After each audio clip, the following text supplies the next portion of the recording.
दिन के बाद, आज से 2 दिन के बाद मैं सीएम की कुर्सी से इस्तीफा देने जा रहा हूं और मैं तब तक सीएम की कुर्सी पे नहीं बैठूंगा जब तक जनता अपना फैसला ना सुना दे। ये बहुत अच्छी बात है कि वो कुर्सी का भूखा नहीं रहा, उसने कुर्सी छोड़ दी। जब उसको अभी बहुत वक्त था, मगर नहीं, मुझे कुर्सी नहीं चाहिए। अगर वो फाइलों के फैसले नहीं करेंगे, फाइलों पर दस्तखत नहीं करेंगे, तो वो मुख्यमंत्री कैसे रह सकते हैं? फिर तो फाइलों का अंबार लग जाएगा। ये उनका निर्णय है, वो किसको मुख्यमंत्री बनाते हैं या वहाँ पे क्या होता है, लेकिन कांग्रेस पार्टी हर चुनौती के लिए तैयार है। अरविंद केजरीवाल साहब है, निडर है, एक निडर लीडर है और वही बिना डरते हुए आज लड़ते हैं, संविधान के लिए लड़ रहे हैं, देश के हित के लिए लड़ रहे हैं। आज मैं आपकी अदालत में आया हूं, जनता की अदालत में आया हूं, आपसे पूछने के लिए आया हूं, क्या आप केजरीवाल को ईमानदार मानते हो कि गुनहगार मानते हो?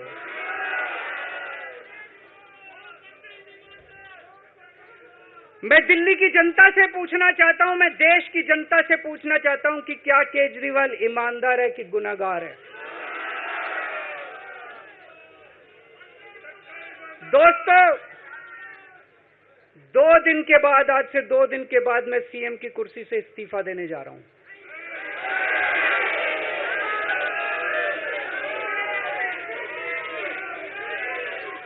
और मैं तब तक सीएम की कुर्सी पे नहीं बैठूंगा जब तक जनता अपना फैसला ना सुना दे।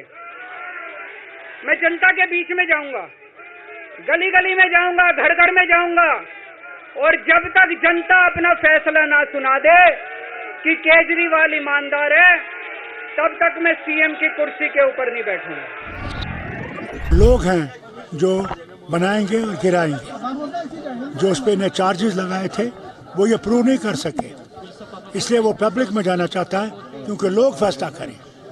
और ये बहुत अच्छी बात है कि वो कुर्सी का भूखा नहीं रहा, उसने कुर्सी छोड़ दी। जब उसको अभी बहुत वक्त था, मगर नहीं, मुझे कुर्सी नहीं चाहिए, मुझे लोगों का एतमाद चाहिए। ये बहुत बड़ी चीज़ है जमहूरियत में। सुप्रीम कोर्ट ने जो उनको जमानत दी है वो कंडीशनल है। फाइलों पे दस्तखत नहीं कर सकते, फाइलों के फैसले नहीं कर सकते। तो अगर वो फाइलों के फैसले नहीं करेंगे, फाइलों पर दस्तखत नहीं करेंगे, तो वो मुख्यमंत्री कैसे रह सकते हैं? फिर तो फाइलों का अंबार लग जाएगा। इसलिए उनकी मजबूरी है कि वो इस्तीफा दें। 2 दिन के लिए शायद वो ये तय नहीं कर पा रहे कि कौन मुख्यमंत्री बने। कहा जाता है कि वो अपनी पत्नी को बनाना चाहते हैं, जिसको भी बनाना चाहते हों, इसीलिए गालिबन वो 2 दिन का टाइम ले रहे हैं, वरना तो उन्हें इस्तीफा दे ही देना चाहिए था। सर, बीजेपी ये कह रही है कि उन्हें इस्तीफा पहले क्यों नहीं दिया?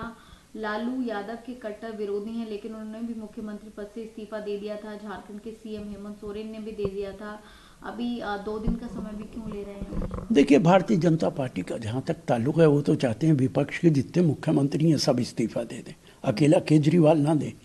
ये तो सत्ता के भूखे लोग हैं और ये विपक्ष के नेताओं पर सिर्फ हमला करते हैं, बजाय इसके कि आप सत्ता में हैं, आप भारत सरकार आपके पास है, बहुत सारे प्रांतों में सरकार है, आप जनता के काम करें, विकास के काम करें। वो सब ना करके सिर्फ विपक्ष पे हमला बोलते हैं। ये उनका निर्णय है, वो किसको मुख्यमंत्री बनाते हैं या वहाँ पे क्या होता है, लेकिन कांग्रेस पार्टी हर चुनौती के लिए तैयार है। राजनीतिक जो भी चैलेंज आएगा उसका डटकर मुकाबला करेंगे। हर राज्य में हरियाणा और कश्मीर में चुनाव हो रहे हैं, दोनों राज्यों में हम सरकार बनाएंगे और दिल्ली में जो भी निर्णय होगा उसको मजबूती से कांग्रेस पार्टी आगे लड़ेगी। केंद्रीय एजेंसीज तो बीजेपी के ही ऑफिस से चलती है और अगर आप देखें तो जो अरविंद केजरीवाल साहब है, निडर है, एक निडर लीडर है और वही बिना डरते हुए आज लड़ते हैं, संविधान के लिए लड़ रहे हैं, देश के हित के लिए लड़ रहे हैं। वैसे ही सिसोदिया जी है, हमारे यहाँ सूरज चौहान अभी भी अंदर है, लेकिन वो भी लड़ रहे हैं। अनिल देशमुख जी हो, संजय राउत जी हो, जो लड़ रहे हैं देश के लिए, वो बिना डरे हुए दिखा रहे कि उनकी भी जो सीना है वो भी काफी मजबूत है। भारत देश की राजनीति में जो एक बदलाव आया है, जो एक बड़ा फैसला हुआ है, आज तक किसी मुख्यमंत्री ने ऐसी हिम्मत नहीं की है कि वो अपनी फिल्मों में जरूर देखा है, लेकिन रियल लाइफ में किसी मुख्यमंत्री ने अपने सीएम पद से इस्तीफा दे दिया सिर्फ इसलिए कि लोग बताएं कि मैं गुनहगार हूं कि मैं ईमानदार हूं। और लगातार भाजपा ने उन्हें भाजपा ने उनको जेल में रखा, इसीलिए कि आम आदमी पार्टी को तोड़ा जा सके, आम आदमी पार्टी की लीडरशिप को कमजोर किया जा सके। मनीष सिसोदिया जी, संजय सिंह जी, सभी को जेल में, पूरी की पूरी सीनियर लीडरशिप उन लोगों ने जेल में रखी। इस्तीफा मांगने की बात की जेल में, लेकिन इस्तीफा नहीं दिया। और अब बाहर आके लगातार जैसे एजेंसियां उन पे आरोप लगा रहे हैं, सत्ताधारी भाजपा उन पे लगातार आरोप लगा रही है कि इन्होंने भ्रष्टाचार किया है, बल्कि देश की सबसे भ्रष्ट पार्टी भाजपा रही है। देश की सबसे भ्रष्ट प्राइम मिनिस्टर नरेंद्र मोदी जी रहे हैं। देश का क्या हाल है, इकोनॉमी का क्या हाल है, ये सब जानते हैं। अभी अरविंद केजरीवाल जी ने बोला है कि देश की सबसे बड़ी अदालत ने मुझे जमानत दे दी है, जो कर सकती थी उस अदालत ने किया। लेकिन अभी सबसे एक और अदालत है, वो लोगों की अदालत है। लोगों की अदालत भगवान की अदालत होती है, सबके अंदर भगवान बैठा है। तो लोग बताएंगे आगे दिल्ली की इलेक्शन में कि मैं गुनहगार था कि ईमानदार हूं, और जब जिताएंगे उस वक्त मैं दोबारा मुख्यमंत्री की कुर्सी पे बैठूंगा। और अभी वो 2 दिन के बाद मुख्यमंत्री की कुर्सी से इस्तीफा दे रहे हैं। अरविंद केजरीवाल पर कोई भ्रष्टाचार साबित नहीं हुआ है।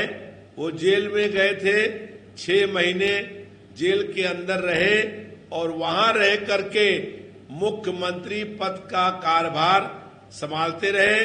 अब बाहर आकर के सुप्रीम कोर्ट के आदेश के पालन में वो अपने पद से इस्तीफा देंगे और किसी अच्छे पार्टी के नेता को प्रदेश का मुख्यमंत्री बनाएंगे।